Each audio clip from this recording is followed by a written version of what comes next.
Hey guys, it's Cassie and today we are doing a tag video. We are going to be talking about 5 luxury items that I will never buy and neither should you. Okay, we have some specifics and then we have some categories as well. This is a tag created by Connor at The Closet. His video will be below. Thank you also to Isabel Style and Je Suis Lou who also tagged me in this tag. Their videos will be below as well. This is an exciting one. You know, I love a little bit of shade, you know, a little bit of the cons of luxury as well as all, you know, the fabulosity. We don't always get it right. So that's what I'm going to be discussing in this video. I've done kind of similar videos like this in the past, but it's been a while and we're going to be talking about some different things in this that I don't think I've mentioned before. Let's get into it. Guys, if you are new here, my name is Cassie. I'm a self-diagnosed luxury addict. I put out videos on Mondays, Wednesdays and Fridays, so if you like luxury fashion, then you're probably going to love it here. So head down there, subscribe, turn on the bell, become a member of our luxury addicted family. When are we going to rehab? Never. Guys, are you ready? Let's go. Alright, category number 1. Fine jewellery with a logo on it. Here's the thing, costume jewellery, logo it up all you like, okay? Get that massive CC around your neck, okay? And your dangly FF earrings, and your Dior anklet and whatever else, okay? I see you, I understand, you know I'm here for the vibes.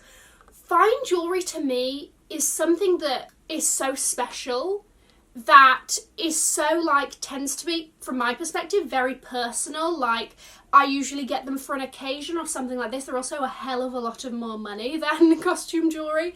That I'm like, that to be logoed is just like a little bit tacky, dare I say. Clothes and bags, again, logo it up, swap it out. You're not tied to it every day. But as somebody who wears fine jewellery, like I wear my same stuff every day, I don't take them off, they shower with me, we're in a very long-term committed relationship together. For it to be logoed, it's like, there's a difference between something that's notably from a brand, like this is very Chanel, it's Chanel, but then if it was like a CC ring, like, oh, they don't do that, but they have come out with like the number 5 ring. And that again is a little bit like, oh, I just want a giant number 5. Unless the number 5 had significant meaning, but everybody knows that it's Chanel number 5. It's like, why have you got Chanel? Do you just love the perfume that much?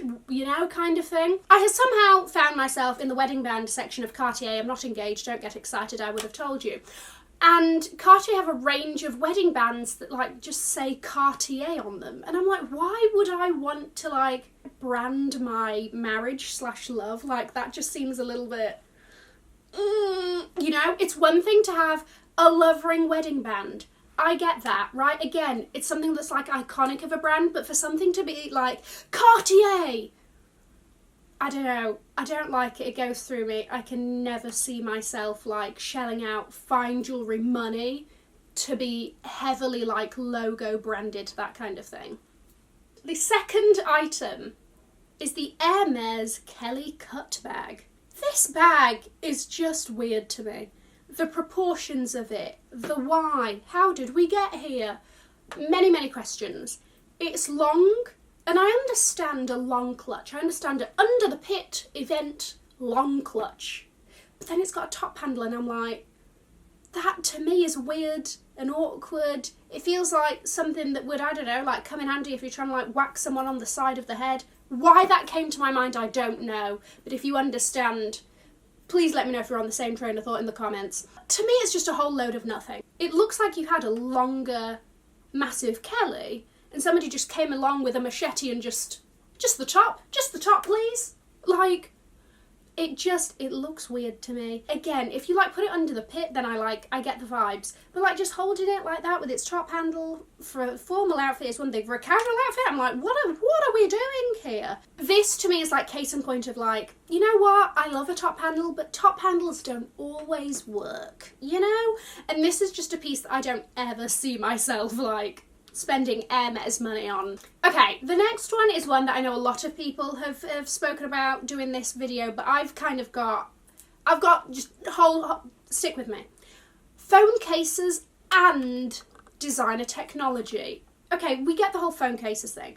I'm somebody, I change my phone every year / every like 1.5 years kind of thing. I'm an Apple whore, I will happily admit it. And for me to like spend a hell of a lot of money on like a really beautiful designer phone case to then have zero use for it when I've got a new phone, to me is just like a different level of waste, okay? Generally, I think with luxury, the majority of things, if not all, minus the phone cases, if you're not into it, somebody else will be. You can sell it, you can pass it to somebody, give it to somebody, gift it, whatever. There will always kind of still be an appreciation of somebody that can get something or use out of that thing, right? But with the phone case, after about 3 or 4 years, that phone's not even being sold anymore. Nobody's got that phone. What an absolute waste of, you know, craftsmanship and the beautiful materials that are made. We all know the Louis Vuitton like trunk phone case. Firstly, that thing is bulky as hell, but it's so beautiful and everything. And for that to just be like, what, thrown in that like odds and sods drawer in your kitchen where like things just go to die. And it just seems such a shame. You've got that one. Chanel recently came out with like a phone case that's got a long string that looks like a bag. Again, beautiful tweed, fabulous. It looks fabulous, right? But again, such a waste after the time. Now, adding on designer technology here, this is a hole that I've previously fallen down, okay? Somewhere behind here, I have a pair of Fendi Beats headphones, which, thank God, they still have the like phone, the earphone jack thing. So as long as that still exists, I'm good. And they come out every once in a while, but technology moves on so much. The other thing with designer technology is that like I don't have the faith in like if something goes wrong. Louis Vuitton have recently coming out with a Horizon speaker that looks, I showed it to my mother and she was like, this is the most horrendous thing I've ever seen. But should that go wrong, which technology does, you know, tend to, you know, just decide not to work one day, I don't really trust me going into a Louis Vuitton store where like the SAs aren't necessarily like technology trained. And I know that they'll send it off and fix it, but it's just not to the same. Like, I know if I go into Bang & Olufsen, like, the guy probably would be able to fix it on the spot and be like, oh yes, we need a sodding mainframe into the back of that, kind of thing. And I know if I go to, you know, Louis Vuitton, they just send it off, it's going to be sodding 6 weeks, send it back. It's just a whole lot of rigmarole for really something that, like, why would I trust your level of technology anyway? This is not your area of expertise. It's literally just here to look good / a flex. And to me, it's just not worth it. No more, thank you very much. Even like those, like, have you seen their, like, versions of AirPods? Not the one. No. Next item we have here, item number 4, Dior friendship bracelets. I've spoken about this in the past, but let's just bring it right back. Do we all just want to look like we're 16 going to Reading and Leeds Festival? Like, what is the point of these? They just look so juvenile to me. I think the first time I ever went to Hawaii, shout out to my favourite place on earth, but I was minding my own business on the beach and some small child, she was maybe about 8 or something, basically bullied me into buying one of her homemade bracelets. I'm not going to lie to you, that is of the same quality of these Dior ones. That, probably not, but you get what I mean. This to me is not luxury, okay? This is a little arts and crafts game that you did in your Easter holidays to pass the time, you know, when you were 12. These things are like, what, £200? That £200 is better spent literally in any other way, right? They just look very cheap. Very like, what are we trying to do here? Like, I would have loved this if, yes, I was 17, 18, whatever, and I was like, look at me and my Dior friendship bracelets. But like, I'm 28 and I'm simply too old for that kind of ridiculousness. Are we 12 trying to prove our friendship to each other? Like, no, never. I would simply not. Right, the last category. Oh, Amina Muaddi bags, yes. I love Amina Muaddi.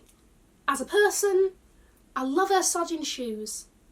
The bags aren't it. Why? I don't know why bags needed to happen. Personally, I think that she could have gone into costume jewellery, but whatever.